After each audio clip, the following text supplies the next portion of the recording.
ഇന്നത്തെ സിനിമ വാർത്തകളിലേക്ക് ഇവർക്കും സ്വാഗതം. ബറോസിന്റെ പ്രൊമോഷൻ വർക്കുകളും ഒപ്പം തന്നെ റിലീസ് എല്ലാം തന്നെ കഴിഞ്ഞാൽ പിന്നെ ലാലേട്ടൻ വലിയൊരു തിരക്കുകളിലേക്കാണ് സിനിമകളുടെ കാര്യത്തിൽ പോകുന്നത് എന്ന് 1-2 മാസങ്ങൾക്കിടയിൽ പ്രേക്ഷകരെ അറിയിച്ചതാണ്. അത് ശരിവയ്ക്കുന്ന ഏറ്റവും പുതിയ ആവേശകരമായ അപ്ഡേറ്റുകളാണ് വന്നുകൊണ്ടിരിക്കുന്നത്. കഴിഞ്ഞ ദിവസം ഋഷഭയുടെ ഷൂട്ടിംഗ് പൂർത്തിയാക്കിയ ലാലേട്ടൻ കൊച്ചിയിലെത്തിയിരുന്നു. ഇനി ലാലേട്ടൻ അടുത്തതായിട്ട് അഭിനയിക്കാനായിട്ട് ഒരുങ്ങുന്നത് ഫെബ്രുവരി 10-ാം തീയതി ഷൂട്ടിംഗ് ആരംഭിക്കാനായിട്ട് ഒരുങ്ങുന്ന സത്യനന്ദിക്കാട് സംവിധാനം ചെയ്യുന്ന സിനിമയിലാണ്. ആ സിനിമയിലെ ലാലേട്ടന്റെ ഷെഡ്യൂൾ ആരംഭിക്കുന്നത് മുന്നേ തന്നെ ലാലേട്ടൻ ഇതിനോടൊപ്പം തന്നെ പല സിനിമ ചർച്ചകൾക്കിടയിലേക്ക് പോയിരിക്കുകയാണ്.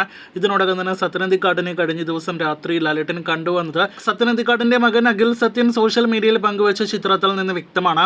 അതുകൂടാതെ ലാലേട്ടൻ ഇതിനോടകം തന്നെ ഒന്നിലധികം സിനിമകളുടെ ചർച്ചകളിലേക്ക് പോകുകയാണ്.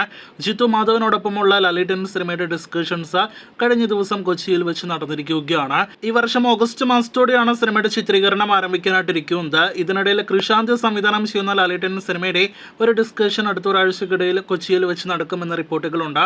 ഇതുകൂടാതെ പലരും ചോദിക്കുന്ന ഒരു കോംബോയാണ് ലാലേട്ടനെ നായകനാക്കി അൻവർ റഷീദ് സംവിധാനം ചെയ്യുന്ന സിനിമ എപ്പോൾ എന്ന്. ഈ സിനിമയുടെയും ഏറ്റവും പുതിയ ഡിസ്കഷൻസ് ഒരുപക്ഷെ ഫെബ്രുവരി മാസം നടന്നേക്കുമെന്ന റിപ്പോർട്ടുകളുണ്ട്. നേരത്തെ പ്ലോട്ട് ഇഷ്ടപ്പെട്ട ലാലേട്ടൻ സ്ക്രിപ്റ്റുമായിട്ട് വരുമെന്ന് അൻവർ റഷീദിനോട് പറഞ്ഞു കഴിഞ്ഞത് പ്രേക്ഷകർ അറിയിച്ചതാണ്.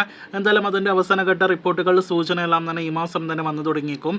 ഈ വർഷം പകുതിയോടെ ചിത്രീകരണം ആരംഭിക്കാനിട്ടിരിക്കുന്ന അമൽ നീരദ് സിനിമയുടെ ഡിസ്കഷൻസ് ഒരുപക്ഷെ ഈ ആഴ്ച തന്നെ നടക്കേണ്ടിരുന്നതായിരുന്നു. എന്നാൽ അമൽ നീരദ് നിലവിൽ കേരളത്തിലില്ല, വിദേശത്താണ് എന്ന റിപ്പോർട്ടുകളുണ്ട്. നിലവിൽ കൂടുതൽ പ്രേക്ഷകർ ഉറ്റുനോക്കുന്നത് അമൽ നീരദും ലാലേട്ടനും ഒരുമിച്ചുള്ള ഏറ്റവും പുതിയൊരു ചിത്രത്തിനായിട്ടാണ്. കാത്തിരിക്കാം ആ സിനിമയുടെ കൂടുതൽ അപ്ഡേറ്റുകൾ കേട്ടാം. അങ്ങനെ ആകെ മൊത്തത്തിൽ ലാലേട്ടന്റെ സിനിമകളുടെ ലൈനപ്പ് എല്ലാം തന്നെ ഞെട്ടിച്ചുകൊണ്ടിരിക്കുകയാണ് എന്ന് നിസ്സംശയം പറയാം.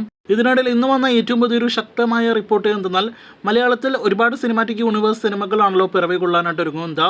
അതിൽ ഒരു സിനിമാറ്റിക് യൂണിവേഴ്സിന്റെ റൂമർ വന്നിരിക്കുകയാണ്. അത് ലാലേട്ടൻ, പൃഥ്വിരാജ്, ഒപ്പം തന്നെ ടൊവിനോ തോമസ് തുടങ്ങിയ ഒരു പ്രധാന റോളുകളിലെത്തുന്ന ഒരു സിനിമാറ്റിക് യൂണിവേഴ്സിന്റെ അപ്ഡേറ്റ് ആണ്. സിനിമയുടെ സംവിധായകനായിട്ട് ARM എന്ന സിനിമയുടെ സംവിധായകൻ ജിതിൻ ലാൽ എത്തിയേക്കുമെന്നാണ് മറ്റൊരു പ്രധാനപ്പെട്ട റിപ്പോർട്ട്. ലാലേട്ടനോട് ഈ സിനിമയുടെ പ്ലോട്ടിനെ കുറിച്ച് ഇതിനോടൊപ്പം തന്നെ ജിതിൻ ലാൽ സംസാരിച്ചു കഴിഞ്ഞു എന്നാണ് മറ്റൊരു വിവരം. ലാലേട്ടന്റെ ഫാൻ ബോയ് കൂടിയാണ് ജിതിൻ ലാൽ എന്ന് ARM പ്രൊമോഷൻ വേളയിൽ വ്യക്തമായതാണ്. എന്തായാലും കാത്തിരിക്കാം മലയാളത്തിലെ JLCU എന്ന സിനിമാറ്റിക് യൂണിവേഴ്സ് കാണുവാനായിട്ട്.